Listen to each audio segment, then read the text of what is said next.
We are at the NIA celebration for New Family Foundation's Kwanzaa celebration 2016, which is arguably the 50th anniversary of Kwanzaa all over the country and arguably the world.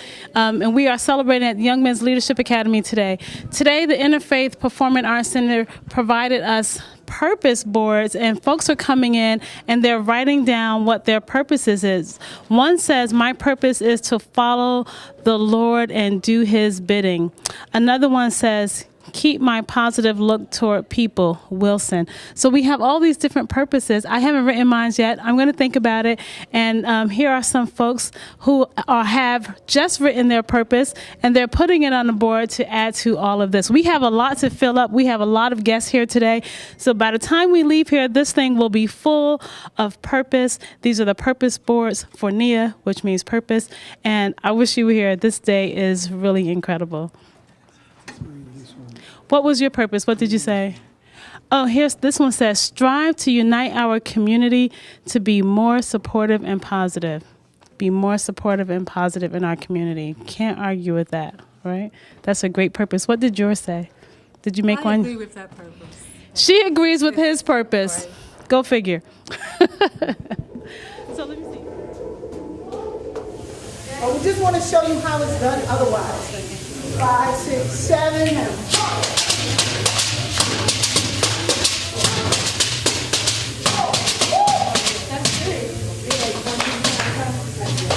well, that's how it's supposed to look at the beginning. So we're going to try it one more time. 5, 6, 7, and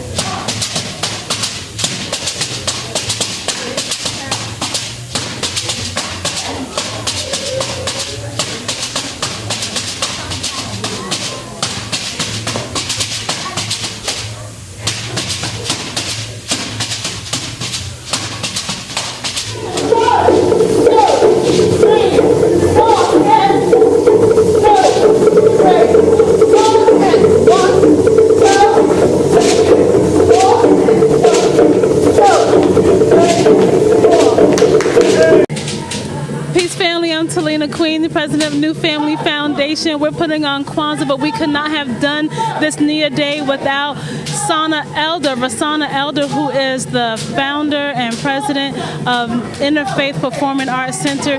Rosanna is standing behind us is the African dance class that she gifted to us along with many other things. Tell us more about your school. Hi, Talina. Thank you so much for allowing us to come out tonight. Interfaith Performing Arts Center is a nonprofit organization founded in 1998 by myself in the city of Paterson to promote faith-based cultural art programs for our city and for our children and our youth.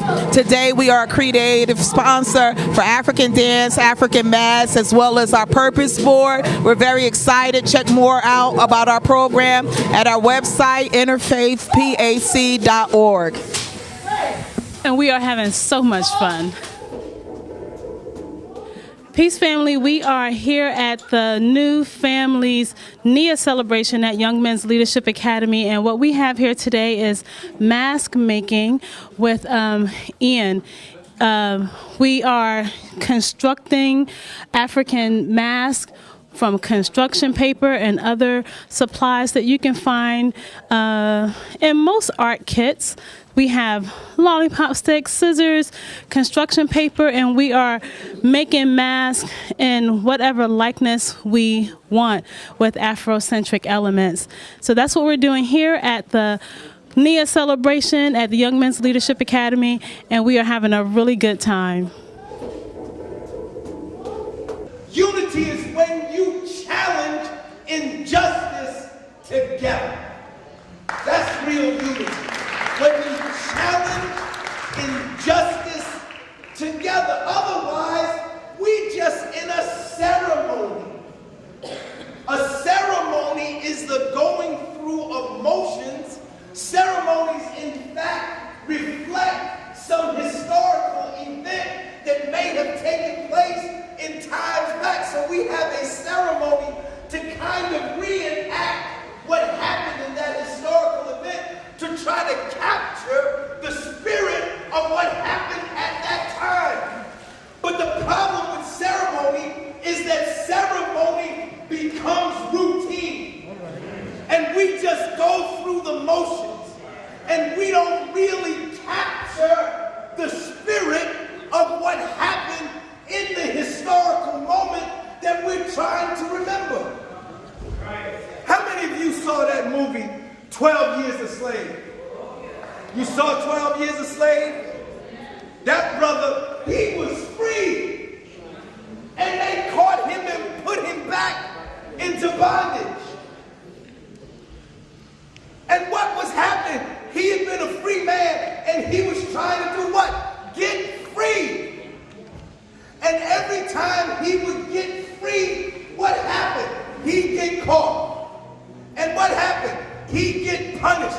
Now, do you remember that scene where they hung him just high enough so that his toes were touching the ground so that he wouldn't suffocate when he'd have to struggle?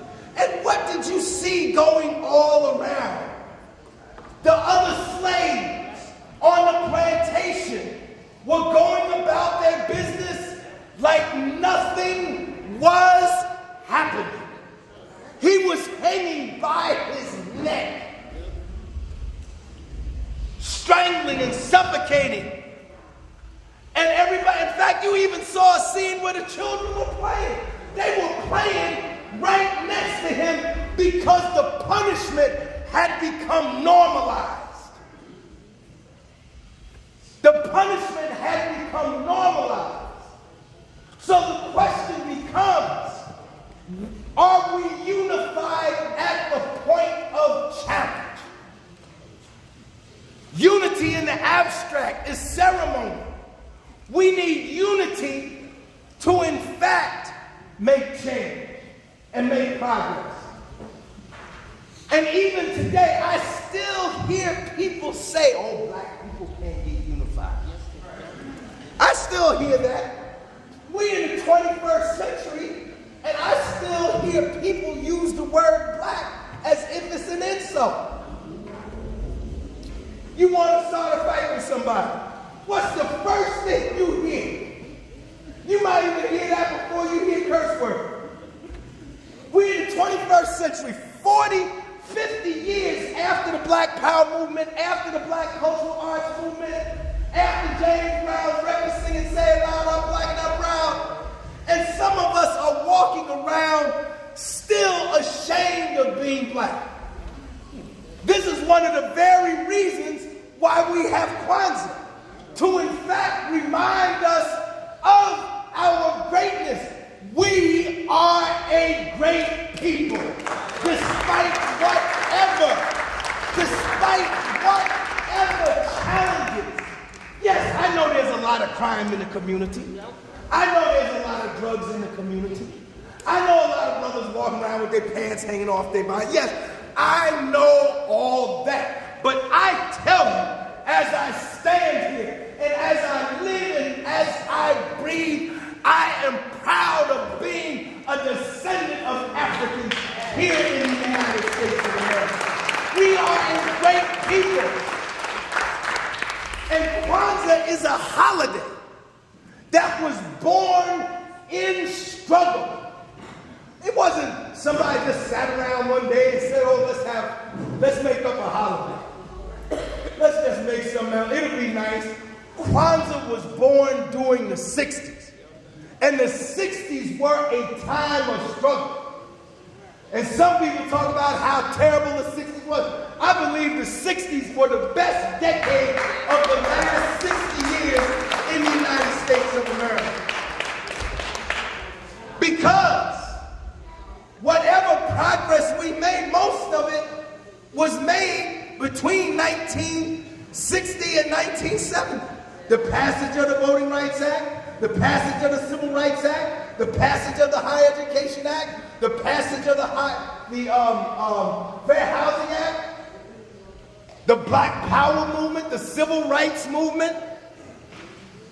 How many people in here went to college? Good, right? That's wonderful, right? The truth of the matter is that not one person in this room would have been able to go to college had it been not for the movement that kicked the doors of these racist institutions open so that in fact you could go to college. And what did they have? They had unity at the point of challenge. You want to talk about unity? Talk about the Montgomery bus boycott. The longest, most successful boycott in the history of the United States of America. 60,000 black people in the town of Montgomery refused to ride the buses for 381 days. That was an act of unity. That's real unity. And sometimes unity got to be enforced. Because some of us are so crazy that even when we do get together, there's some people that still want to go off and do their own thing. That happened in Montgomery.